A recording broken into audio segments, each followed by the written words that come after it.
Let me ask you something. If someone handed you $500 right now, do you actually know what to do with it? Not what you think you should do, not what your dad told you 15 years ago, what you'd actually do. Because here's the thing. Most people would either spend it or let it just sit in a savings account thinking they're being responsible. And both of those are quietly keeping you broke. I know because I did exactly that for years. This video is the roadmap I wish someone handed me when I was starting out. No financial jargon. No invest in index funds, bro, with zero context.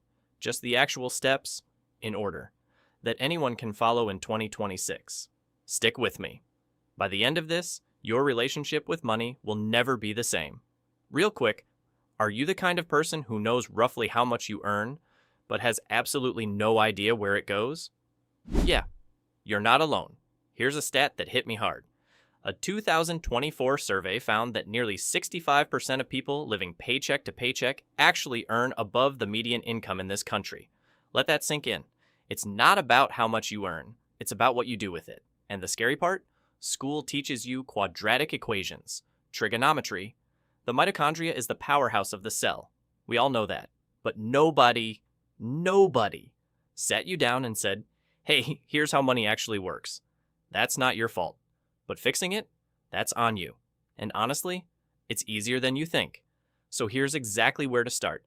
Before you invest a single dollar, you need to do something that sounds boring but is genuinely life-changing. You need to know your numbers. Not roughly, exactly. This is what I call your financial snapshot. 3 things. 1, what comes in? Your take-home income every month. Not gross. What actually hits your account. 2, what goes out? Every single expense. Rent, food, subscriptions, and yes, count them all, because most people are paying for 3 or 4 things they've completely forgotten about. 3, the gap. Income minus expenses. This is your actual financial power. This number tells you everything. Here's what's interesting. Most people think they know their expenses within, say, 10 to 15%. When they actually track it, the gap is often 30 to 40% off. Are you tracking your money right now? Like actually tracking, not just guessing? If not, that's step 1. Spend 1 week just watching your money. Don't change anything yet, just watch. Use your bank's app, use a notes app, use a piece of paper. It doesn't matter. Just see reality clearly first, because you can't fix what you can't see. Okay, so you know your numbers. Good. Now, here's where most beginners get it completely backwards. They hear about investing, they get excited, they want to put money into stocks, crypto, mutual funds, whatever's buzzing right now. And they do it before building the foundation. Imagine building a house. You've got this gorgeous design. 2nd floor, balcony, the works, but you skip the foundation because you're excited to get to the cool stuff. What happens? The whole thing collapses. Your financial foundation has 2 parts. Part A, kill your high-interest debt first. Credit card debt in the U.S. charges you anywhere from 18% to 29% annually. Let me put that in perspective. The stock market, historically, returns about 10 to 12% a year on average. So if you're carrying credit card debt and investing at the same time, you're losing money in slow motion while feeling productive. You're filling a bucket that has a massive hole in it. Pay off high-interest debt. Fast, aggressively, with everything you have. Low-interest debt, like a mortgage at 6 to 7%, you can manage that alongside other goals. But high-interest consumer debt, that's your enemy number 1. Part B, emergency fund. This one's simple but non-negotiable. Before you invest, before anything, you need 3 to 6 months of expenses sitting in a liquid account. Not invested, just sitting there. Why? Because life happens. You lose a job, your car breaks down, medical emergency, whatever it is. Without this buffer, one bad event forces you to sell your investments at the worst possible time or go right back into debt. The emergency fund isn't exciting. It's not supposed to be. It's the boring thing that protects all the exciting things you'll build later. Do you have one, honestly? Okay, now we're here. The part everyone skips to. Where do you actually put your money? First, let's get the order right, because order matters enormously. Level 1, your 401k match. If your employer offers a 401k match, max out that match first, before anything else. This is a 50% to 100% instant return on your money. Literally free money. There is nothing on earth that gives you that return with zero risk. Nothing. Level 2. High yield savings account. Your emergency fund shouldn't just sit in a regular savings account earning next to nothing. Put it in a high yield savings account. Right now in 2026, the best ones are paying 4 to 5% annually, and your money stays fully accessible. This way, your safety net is also quietly growing. Level 3. Index funds. Here's where it gets interesting. Studies consistently show, and this has been validated across decades, that roughly 90% of actively managed funds underperform simple index funds over a 10-plus year period. What's an index fund? It's a fund that simply tracks the market, like the S&P 500. Instead of trying to pick winners, you own a small piece of everything. It's boring, it's reliable, and it's one of the most powerful wealth-building tools available to normal people. Set up automatic recurring investments into a broad market index fund.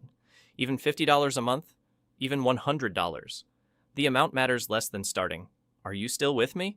Because this next part, this is the one that actually changes things. Let me tell you something about compounding that nobody explains properly.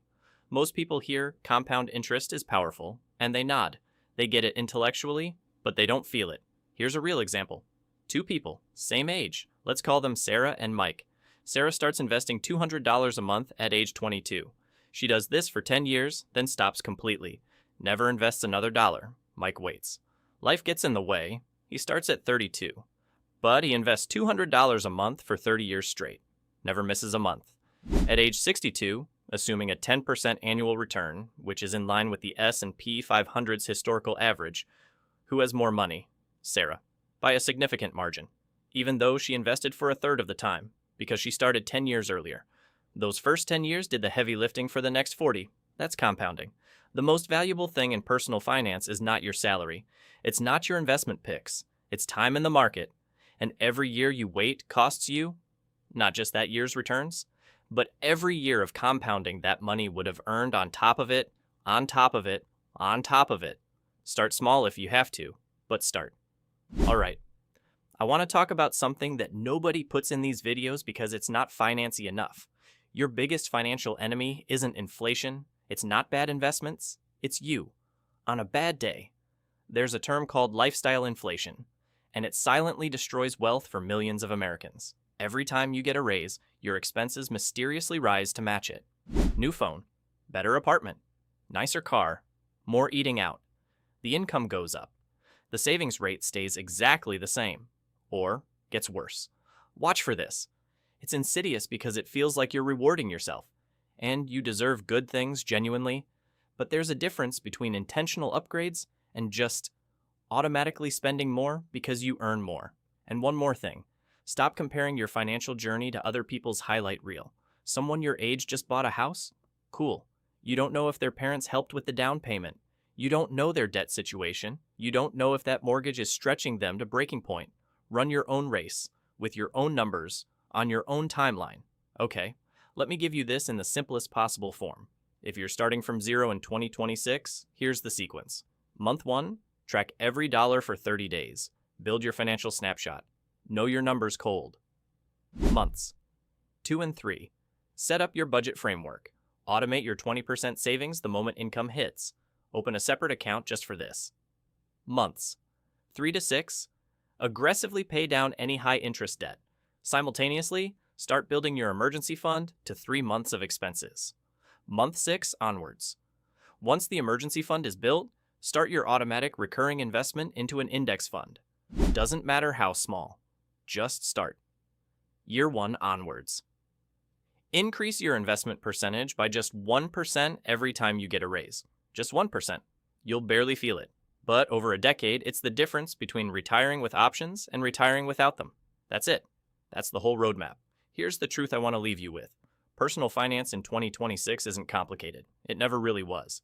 The industry wants you to think it's complicated because confused people either don't start or they pay someone to manage everything for them. But you don't need to be a finance expert. You just need to start and stay consistent longer than feels necessary. The people who build real wealth aren't usually the ones with the highest salaries or the hottest stock picks. They're the ones who started early, stayed consistent, and didn't panic when things got rough. That can be you. If this video helped you, share it with someone who needs to hear it. Because honestly, most people around you are navigating this completely blindly. And drop a comment below. Tell me where you're starting from. Step 1, Step 3, I read every single one. See you in the next one.